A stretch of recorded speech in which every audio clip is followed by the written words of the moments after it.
Castle Hills for the last decade. We live just right down the street here. And we have 3 kids as well. Justin, who's here tonight. Daniel, who's at a church function, is not here. Our daughter just flew in from college last night, Allie Beth. And we have our first grandson.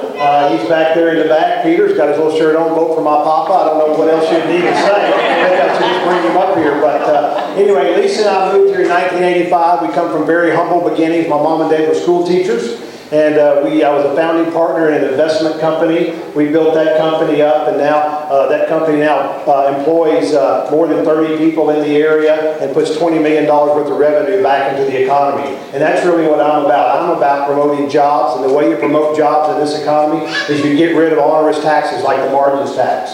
And you promote people being able to own businesses, because business owners are the ones that hire people.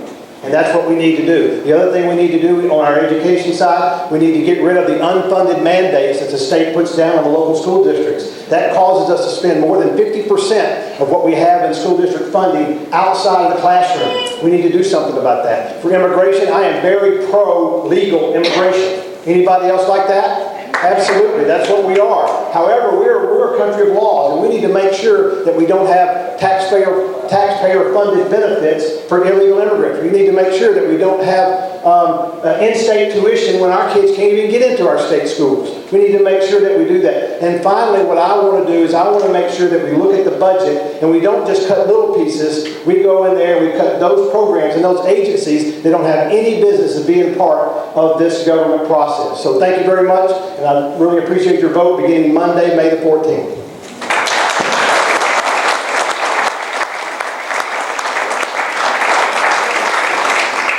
Thank you. Thank you very much for those introductions. We'd like to get started on the questions, and just as a reminder, each question you've got 1 minute for. The first question actually has several parts, so that'll be spread out across a minute, so please answer them quickly. I'll go ahead on the first question and give them to you in parts, but each person will have all 3 parts to answer before I move on to the next. We've agreed to go ahead and start from left to right. So, Mike, you get to start out for everybody. This is part A of question 1. Please tell us about your past Republican Party primary voting history for the past 10 years. You mean my past Republican record? Yeah, there's 5 primaries in that period of time. Well, I haven't counted. I think I voted for sure in the last 2. You know better. I think I voted them all, but if I missed any, I don't know I did. Super. I just want to get your answer, so we'll move on to the next one. Have you been a delegate to a state or national convention for the Republican Party or the Democrat Party? No. And the last part is, have you contributed to any Democrat Party candidate in the past? No. Thank you very much. That's pretty easy. Going on to Dave, same questions. Dave, can you please tell us what your past Republican Party primary voting history has been, and if you voted in any other parties? 2008, I voted in Operation Chaos to support Mr. McCain.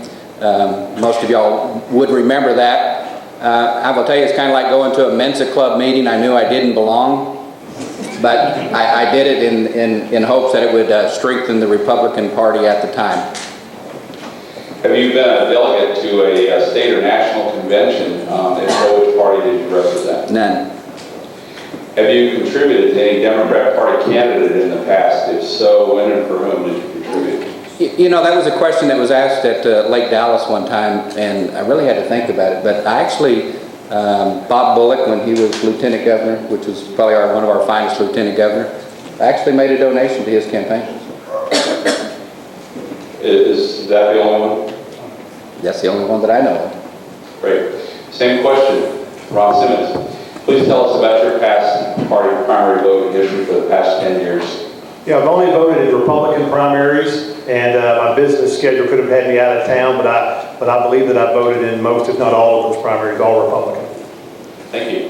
Have you been a delegate to a state or national convention, and if so, which party did you represent? I'm proud to say I am this time, state delegate for the Republican Party. This coming up.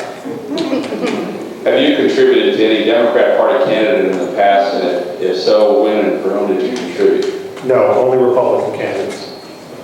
Thank you very much.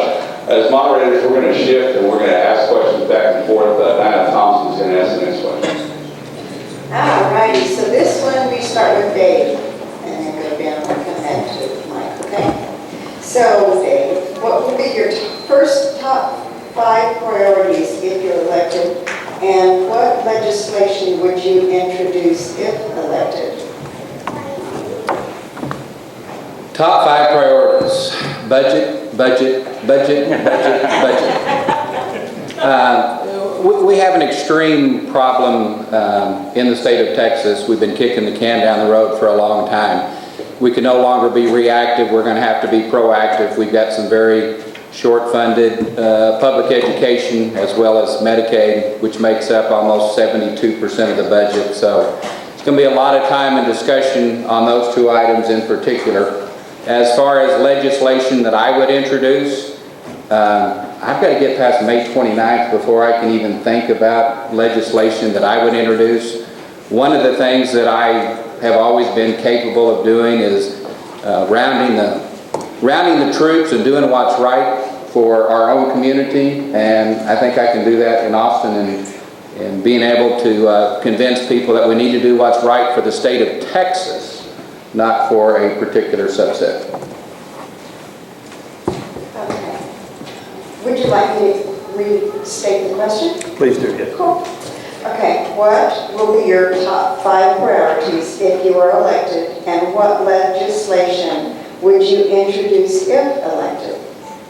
Thank you very much. First of all, my top 5 priorities, I touched on some of them a minute ago. First of all, to fight off any increase in taxes, because there will be Republicans and Democrats that want to increase your taxes. Secondly, to improve the economy through looking at the margins tax and what can we do about the margins tax to make sure that it's fair. Right now, it taxes you not only if you're profitable or not, it taxes you as a small business person just for being in business, which is crazy. Thirdly is immigration. And fourthly would be education on unfunded mandates, to be able to get rid of those. And fifth is on our budget to make sure that we push back on Obamacare and we get rid of unnecessary agencies. The first legislation I would propose is to pass an anti-sanctuary cities law, which was held up in committee last time.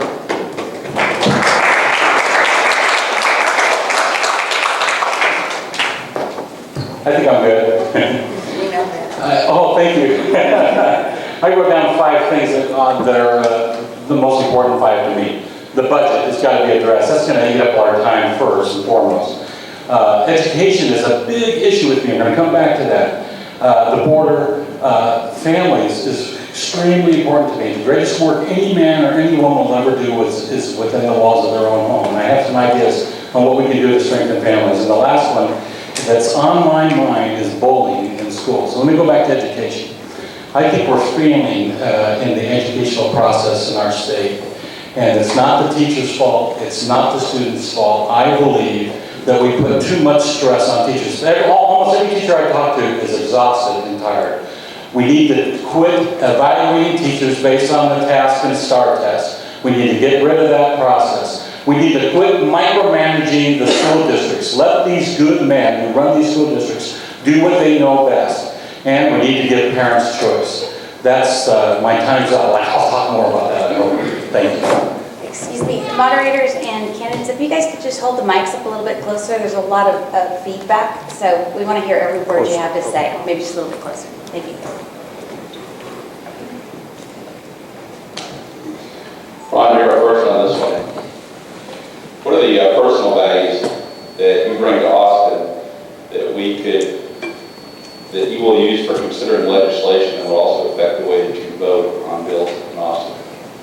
Well, that's a great question. I appreciate getting that. You know, of course, what's the most important thing to me is my faith, and that's been something that's been a part of my life for as long as I can remember. From a toddler, when my mom and dad worked in churches, and dad led the music, and mom taught kindergarten classes and whatever. So everything that passes through my mind about voting on is going to go through the prism of my faith. Now, that doesn't mean that we live in a theocracy. We don't. But your faith is your personal values. The other thing is it good for the family? What are we doing for the family? Will this legislation help families stay together?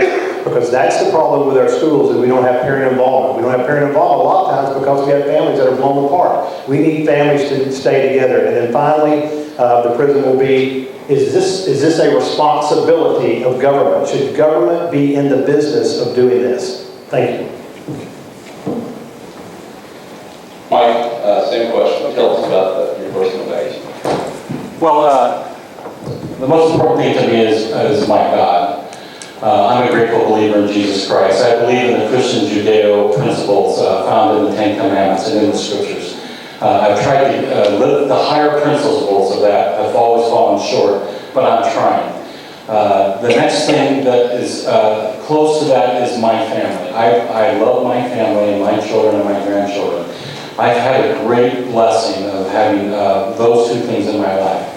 With the guidance of that, I believe there's a foundation that will stable me, but help me remember that when I'm elected, I will not have amnesia about how I got here and why I got here. That my principles will hold true no matter what stress is applied to them. And I think that's a strength that I bring to the office. Thank you. Dave, same question. What are your personal values that you bring to Austin? The biggest personal value I can tell you is I do not worry. And to me, my definition of worry is a lack of faith. If you have faith in your God, faith in yourself, faith in what you're doing, you're going to be okay. Number two is honesty. I feel very important that you have to have complete transparency. And you have to have courage of conviction. And within this community, I've had more than one mayor from not only Louisville but Carrollton come to me and say, Dave, what do you think we should do? And that's always been a comfort to me because when I set my mind to something and we know it's right, we're going to move forward in a manner that's going to be best for the community. So, I guess that's integrity, but I just think those things, having a faith, not worrying, having honesty, having courage of conviction and integrity, those are the personal values that you've got to have to represent the people in the state of Texas.